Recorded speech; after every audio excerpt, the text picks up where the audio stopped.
En 1958, la selección francesa, también conocida como Les Bleus, cautivó a la afición mundial, creando un cuento de hadas en el mundial en suelo sueco. Aunque no eran muy populares antes del torneo, con una generación de jugadores talentosos y un estilo de ataque feroz, conocido como fútbol champán, no solo lograron el tercer puesto, el mejor resultado en la historia del fútbol francés en aquel entonces, sino que también se dedicaron a un fútbol fascinante. Eran verdaderos artistas en la cancha, convirtiendo cada partido en una exhibición.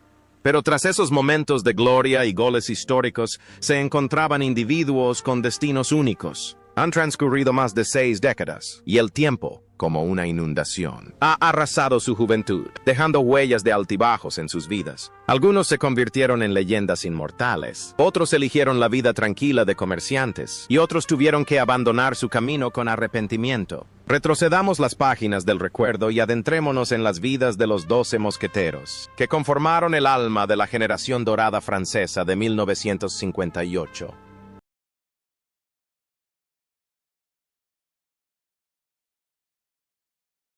Just Fontaine. Posición: delantero. En la selección francesa de 1958, Just Fontaine fue un fenómeno, un auténtico asesino en el área. A sus 24 años, el joven nacido en Marrakech hizo lo impensable. Marcó 13 goles en tan solo 6 partidos, con una habilidad innata para elegir la posición, una velocidad vertiginosa y una gran variedad de remates con los pies y la cabeza. Fontaine convirtió el Mundial de 1958 en su propio escenario. Jugó no solo con unas zapatillas prestadas por su compañero Stéphane Brouet, porque las suyas estaban rotas, sino también con una inspiración inagotable. La actuación de Fontaine ese año no solo fue excelente, sino también única, un récord eterno que desafió todos los límites del tiempo. Tras el rotundo éxito en Suecia, la carrera de Fontaine en el Stade de Reims continuó en ascenso. Llegó a la final de la Copa de Europa en 1959 y ganó más títulos de la Liga francesa. Sin embargo, la tragedia lo golpeó cuando estaba en su mejor momento. Una terrible fractura de pierna obligó al hombre sin pulmones a colgar las botas con tan solo 28 años, la edad ideal para un jugador. Sin rendirse al destino, Fontaine se dedicó a la carrera de entrenador. Dirigió a la selección francesa, al Paris Saint-Germain, ayudándolo a ascender a la Ligue 1 y, especialmente, a la selección marroquí, su segunda patria. También fue cofundador del Sindicato Francés de Jugadores Profesionales, UNFP, luchando incansablemente por los derechos de sus sucesores. La vida personal de Just Fontaine tras su ascenso al estrellato estuvo llena de optimismo y risas. Abrió una tienda de deportes llamada Justo Sport. Se convirtió en un ingenioso comentarista y en un abuelo respetado en su familia. Aunque el récord de 13 goles siempre estuvo ligado a su nombre, Fontaine nunca mostró arrogancia. Vivió una vida sencilla y feliz, contando siempre la historia de los zapatos prestados como un hermoso recuerdo de camaradería. Su generosidad y su sonrisa constante hicieron que la gente olvidara el dolor de su retiro prematuro. Parece que la agudeza de un jugador defensivo se transformó en sofisticación en su trato con los demás. Sin embargo, ese glorioso viaje tuvo que terminar. El 1 de marzo de 2023, Just Fontaine falleció a los 89 años en Toulouse. Su partida dejó un profundo vacío en los corazones de los aficionados al fútbol. Su legado no son solo 13 goles históricos, sino también una historia de resiliencia que superó la adversidad para vivir una vida plena y plena.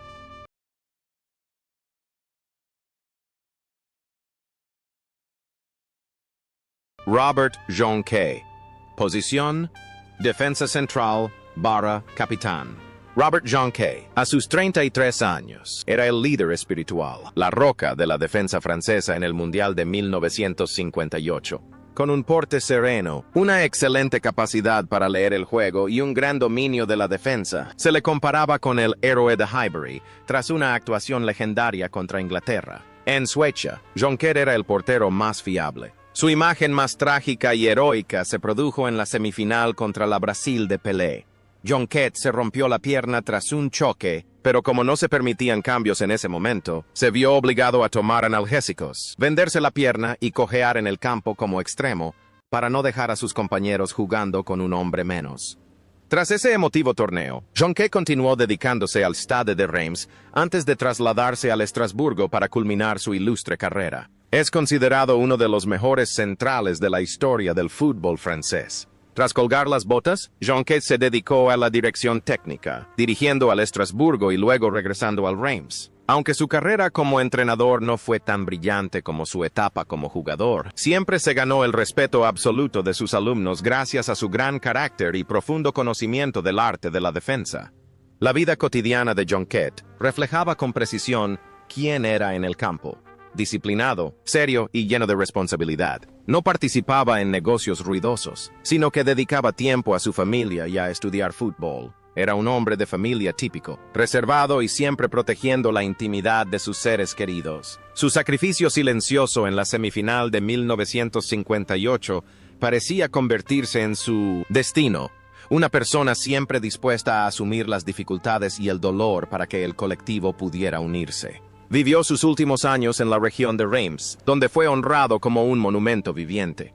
Sin embargo, el camino de aquel valiente capitán se detuvo. El 18 de diciembre de 2008. Robert Jonquet falleció a los 83 años. Su partida evocó el recuerdo del capitán con la pierna rota, firme en el campo sueco, símbolo eterno de coraje y de la inquebrantable determinación.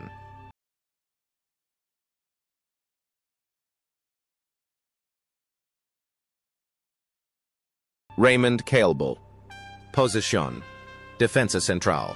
Raymond Cailbel, de 26 años, era otra roca en la defensa francesa, originario de Alsacia. Cailbel poseía la disciplina y la fuerza características de esta tierra. Jugó los 6 partidos del Mundial de 1958, enfrentándose directamente a los mejores delanteros del mundo en aquel entonces. Con un físico ideal y un juego agresivo, sin miedo a los choques, Cailbel aterrorizaba a sus rivales en los duelos. Él y Jonquet formaban un sólido muro frente a la portería. Tras el Mundial, Cailbel continuó su brillante carrera con el AS Mónaco y posteriormente regresó a Estrasburgo. Fue pieza clave del equipo monegasco que ganó el doblete en 1963. Tras retirarse, Cailbel no se dedicó a la dirección técnica, sino que optó por el pequeño negocio. Abrió un bar y un estanco en Estrasburgo, convirtiéndose en un punto de encuentro habitual para los aficionados al fútbol local. Disfrutaba de una vida social, charlando a diario con los clientes sobre fútbol y la vida. Raymond Cailbel era divertido, directo y muy accesible. Nunca se consideró una estrella, pero siempre se consideró un amigo para todos. La fuerza y el coraje en el campo dieron paso a la hospitalidad y la risa cordial del dueño de un bar. Su vida transcurrió con sencillez, pero llena de risas y del cariño de la afición local. Fue un símbolo del fútbol alsaciano, un hijo excepcional que siempre miró hacia sus raíces. Sin embargo, ese viaje también tuvo que detenerse. El 17 de abril de 2007, Raymond Cailbel falleció a los 75 años. Su fallecimiento dejó una nostalgia inolvidable en la comunidad de Estrasburgo, donde perdieron a un amigo, una leyenda cercana y querida.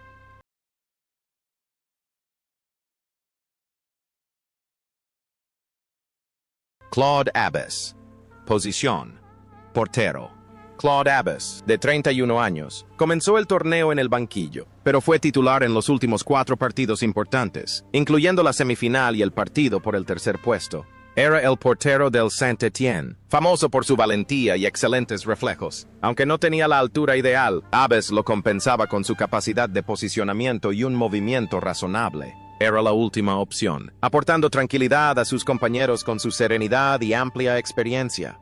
Tras el Mundial, Abbes siguió siendo una leyenda del Saint-Étienne, ayudando al equipo a ganar su primer campeonato nacional y la Copa de Francia de la historia. Lo más interesante de Abbes era que también era ingeniero de profesión. Tras retirarse, trabajó en el Centro de Investigación Nuclear de Saclay. Este fue un giro profesional excepcional para un futbolista, demostrando su profundo intelecto y su capacidad de aprendizaje incesante. Fue la prueba viviente de que los futbolistas no solo tienen músculos.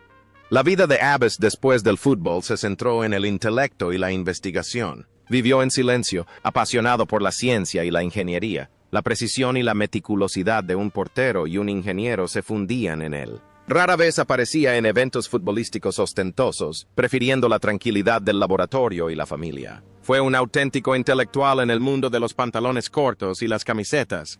Sin embargo, el camino de aquel talentoso ingeniero se detuvo. El 11 de abril de 2008, Claude Abbas falleció a los 80 años. Su fallecimiento fue una pérdida para ambos mundos, el del fútbol y el de la ciencia y la tecnología.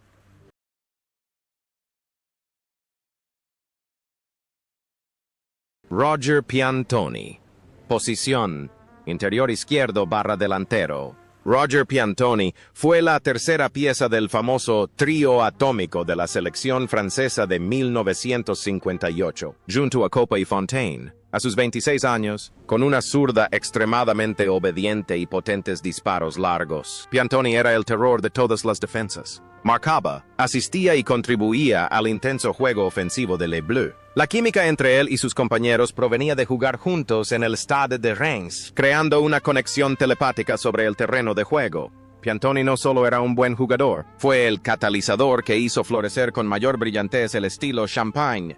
Tras el Mundial, Piantoni siguió siendo un pilar del Reims, dominando el fútbol francés con el equipo y llegando a la final de la Copa de Europa. Sin embargo, una grave lesión de rodilla en un amistoso internacional le robó su velocidad y explosividad, afectando su mejor momento. Tras dejar el Reims, se trasladó al Niza para jugar los últimos años de su carrera.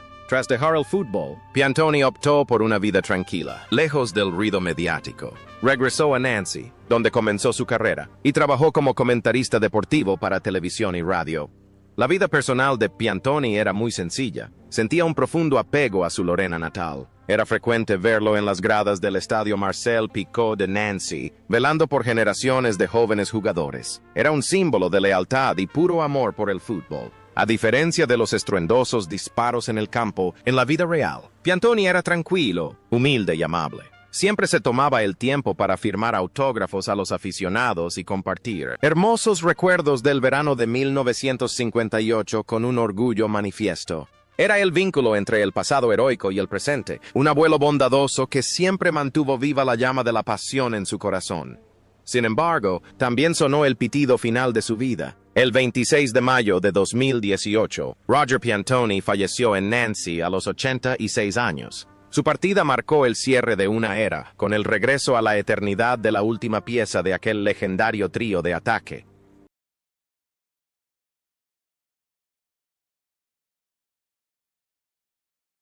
Jean-Jacques Marcel. Posición: defensa central / centrocampista.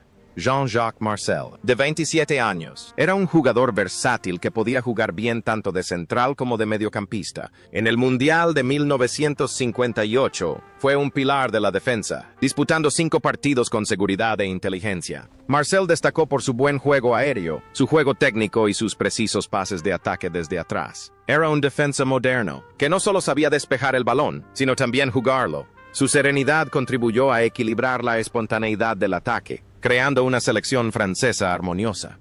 La carrera de Marcel en los clubes estuvo ligada al Marsella, el Sochaux y el Toulon. Fue uno de los pocos jugadores de su generación que jugó profesionalmente hasta los 34 años. Tras retirarse, Marcel regresó a su ciudad natal, Brignoles, y se hizo cargo del negocio vinícola familiar. Se convirtió en un exitoso comerciante de vinos, llevando vinos finos de la Provenza a todas partes. Este cambio demostró que era un hombre de intelecto, que sabía apreciar los valores tradicionales y tenía visión de futuro.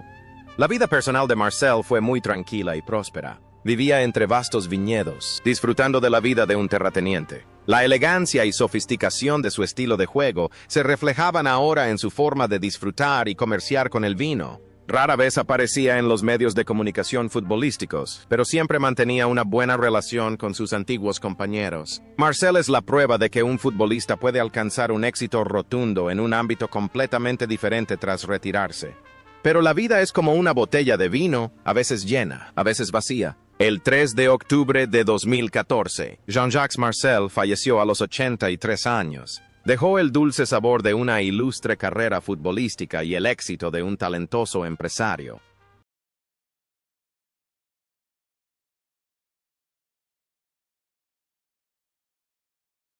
Raymond Kopa.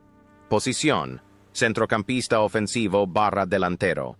Si Fontaine era la punta de lanza, Raymond Kopa era el genio de la selección francesa de 1958. A sus 26 años, Kopa llegó al Mundial como una estrella del Gran Real Madrid.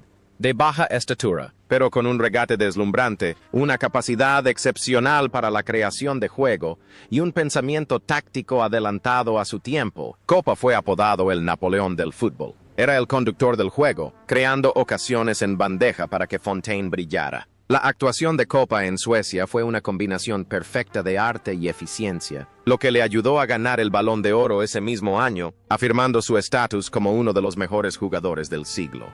Tras su regreso del Mundial, Copa continuó cosechando gloria con el Real Madrid, con 3 Copas de Europa consecutivas. Antes de regresar a su antiguo hogar, el Stade de Reims jugó con constancia hasta su retirada en 1967. A diferencia de muchos de sus contemporáneos, que a menudo enfrentaban dificultades económicas tras su retirada, Copa demostró ser un astuto hombre de negocios. Fue el primer jugador en aprovechar su reputación para construir una marca personal, fundando el grupo deportivo Copa, que lleva su nombre, especializado en ropa deportiva, que tuvo un gran éxito en Francia. Proveniente de una familia pobre de inmigrantes polacos, tras haber perdido un dedo trabajando en las minas de carbón de niño, la vida de Copa fue una epopeya de ascenso. La determinación y la resiliencia de aquellos días de duro trabajo en las minas forjaron a un Copa valiente tanto en el campo como en el mercado. Vivió su vejez con el respeto absoluto del público, luciendo siempre la elegancia de un caballero exitoso. También participó activamente en actividades sociales, ayudando a niños desfavorecidos. La inteligencia y la visión de un maestro en el campo se aplicaron a su vida, ayudándolo a construir un sólido imperio empresarial. Pero entonces, el corazón del Napoleón del fútbol también tuvo que descansar. El 3 de marzo de 2017, Raymond Copa falleció a los 85 años tras una larga lucha contra la enfermedad. Se fue, llevándose consigo una parte de la heroica historia del fútbol francés, dejando a la posteridad una lección sobre la voluntad de cambiar el destino con las manos vacías. Jean Vincent. Posición: extremo izquierdo. Jean Vincent, de 27 años en el Mundial de 1958, era el tornado en la banda izquierda de la selección francesa. Con excelente velocidad, técnica hábil y centros precisos, Vincent fue el principal proveedor de Fontaine y Copa. Jugó los 6 partidos, marcó un gol y siempre mantuvo un entusiasmo ardiente. Vincent no solo sabía atacar, sino que también retrocedía activamente para apoyar a la defensa, creando equilibrio para la formación ofensiva de Francia. Fue un jugador trabajador y profesional que siempre ardía en pasión por la bandera. Tras culminar una gloriosa carrera como jugador en el Reims con numerosos títulos de liga, Jean Vincent se dedicó a la dirección técnica, y fue entonces cuando dejó un legado inmenso. Se convirtió en el principal artífice de la época dorada del FS Nantes, construyendo el famoso jeu à la Nantes, juego al estilo Nantes, un estilo basado en movimientos flexibles, pases cortos y inteligentes. También tuvo mucho éxito dirigiendo a la selección nacional de Camerún en el Mundial de 1982 y a clubes del norte de África. Vincent fue apodado el misionero del fútbol por llevar la filosofía del fútbol bonito por todo el mundo. En la vida real, Jean Vincent era un hombre vibrante y abierto, siempre lleno de energía positiva. Poseía una asombrosa capacidad para inspirar, no solo a los jugadores, sino también a quienes lo rodeaban. Su vida estuvo llena de viajes y nuevas experiencias culturales, desde África hasta Oriente Medio. No eligió el ocio, sino que siempre buscaba nuevos retos. La flexibilidad y la velocidad de un extremo años atrás se transformaron en el dinamismo y la audacia de un gran entrenador. Vivía plenamente de su pasión, considerando el campo su hogar y el balón su alma gemela. Pero entonces, la aventura del misionero también llegó a su fin. El 13 de agosto de 2013, Jean Vincent falleció a los 82 años. Se fue, pero la filosofía futbolística del arte por el arte que construyó en el Nantes sigue viva, inspirando a generaciones de entrenadores y jóvenes jugadores.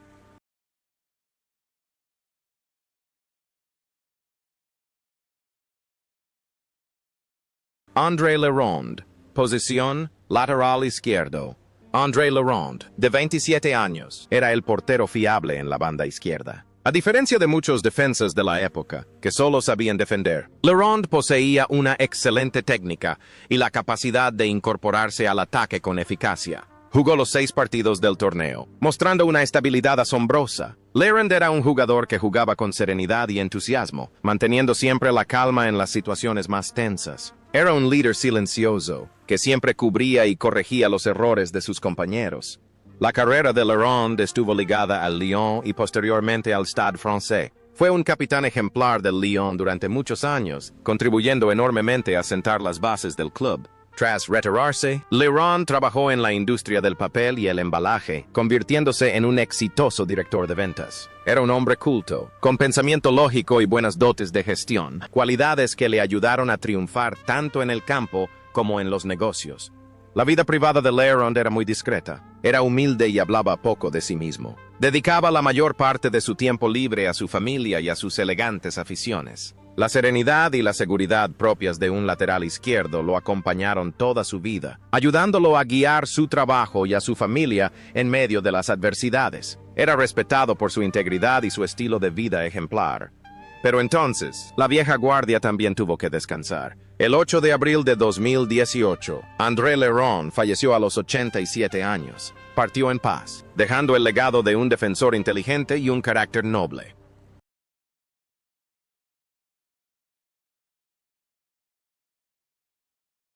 Armand Penverne. Posición: centrocampista defensivo / defensor. Armand Penverne, de 31 años en el Mundial de 1958, era el hombre sin pulmones de la selección francesa. Jugando como centrocampista defensivo y a veces como defensa, era un pilar fundamental, el que limpiaba silenciosamente para que los jugadores de arriba pudieran brillar. Penverne lució el brazalete de capitán en el partido por el tercer puesto cuando John Kett se lesionó, demostrando gran prestigio e influencia en el vestuario. Era un jugador diligente y abnegado, sin miedo a los choques y con una resistencia desbordante. Su rol era discreto pero irreemplazable en el sistema táctico de Les Bleus. Tras la gloria en Suecia, Penverne continuó jugando en el Reims, ganando otro campeonato nacional y llegando a la final de la Copa de Europa en 1959.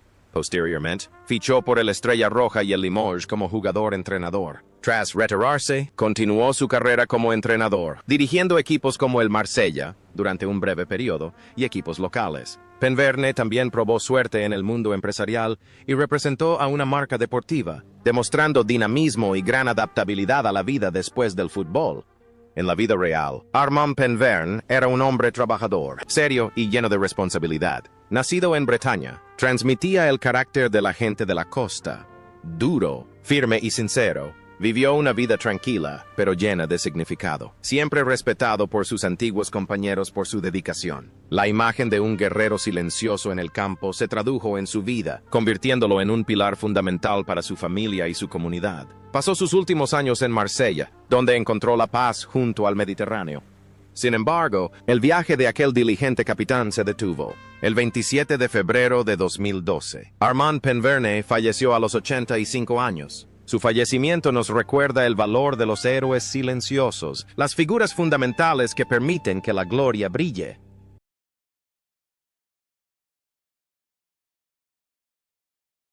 Marian Wisniewski.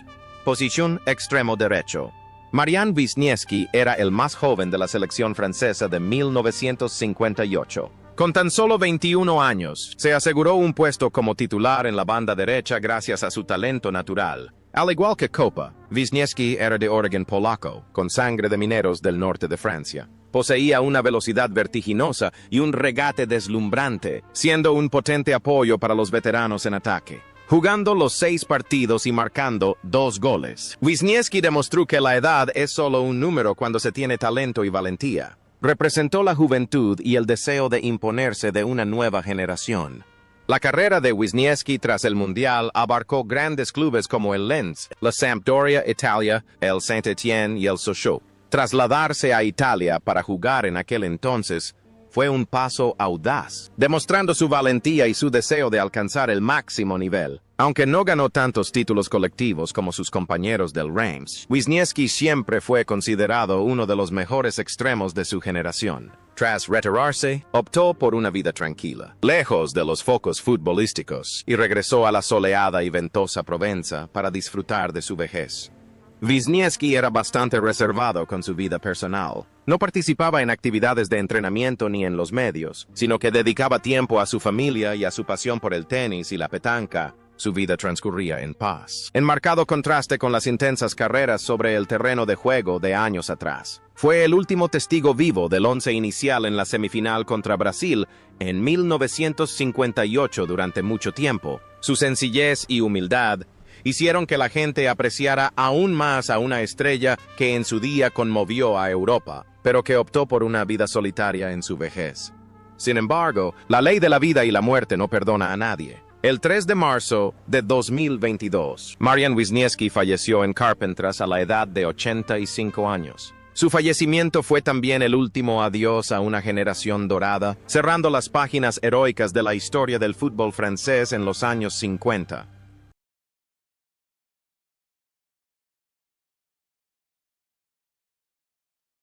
Yvon Duis. Posición: delantero. Yvon Duis, de 23 años, era un joven delantero prometedor. Aunque solo jugó un partido en el Mundial de 1958, el partido por el tercer puesto contra Alemania Occidental, logró dejar huella con un gol, contribuyendo a la histórica victoria por 6-3. Duis poseía una buena técnica, una definición precisa y un pensamiento futbolístico moderno. El hecho de que jugara poco no se debía a falta de talento, sino a que la sombra del trío Coppa-Fontaine-Piantoni era demasiado grande. Era una figura de futuro, el futuro del fútbol francés en aquel entonces.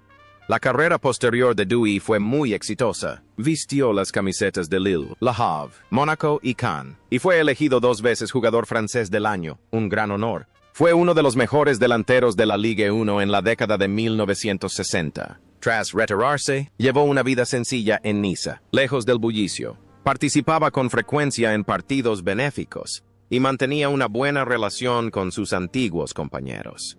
Duis era amable, simpático y siempre optimista. Estaba satisfecho con su papel en la historia, aunque solo fuera un papel secundario en la epopeya de 1958, pero un papel protagonista en su propia carrera. Disfrutó de su vejez en la hermosa costa de la Riviera, viviendo en armonía con sus vecinos. Fue uno de los últimos miembros vivos de la selección de 1950 y 8 en presenciar los cambios en el fútbol mundial a lo largo de muchas décadas. Pero entonces, la última vela se apagó. El 28 de enero de 2021, Yvon Duis falleció a los 85 años debido a complicaciones de la COVID-19. Su fallecimiento cerró las últimas páginas de la crónica de la primera generación dorada del fútbol francés.